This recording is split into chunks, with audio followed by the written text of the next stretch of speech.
আসলে ঈদের নামাজের পরের থেকে যে পরিমাণ ছবি তুলে দিতেছি সবাই রে, না আমার নিজের ছবি তুলতে ভুলে গেছি গা। আসলে যারা আর কাছে আইফোন আছে, মানে নিজের ছবি কমই আছে, সিঙ্গেল ছবি। বেশিরভাগের ছবি মনে করেন সবার সাথে তোলা। বিশেষ করে আমি মানে এই ঈদের নামাজ পড়া শেষ কইরা বাড়িতে বাড়িতে আইতারলাম না। এই ছবি প্রায় ঈদের দিনে প্রায় মনে করেন 1,500 ছবি তুলছি।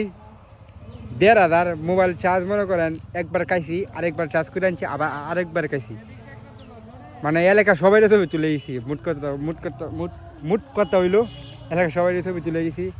আর যারা বন্ধু বান্ধব সবাই ছবি তুলে দিয়েছি। আর যে জায়গার মধ্যে ছবি তুলছি গাগর স্পেশাল একটা জায়গা, কারণ সেই একটা ওয়েদার জায়গাটা খুবই সুন্দর।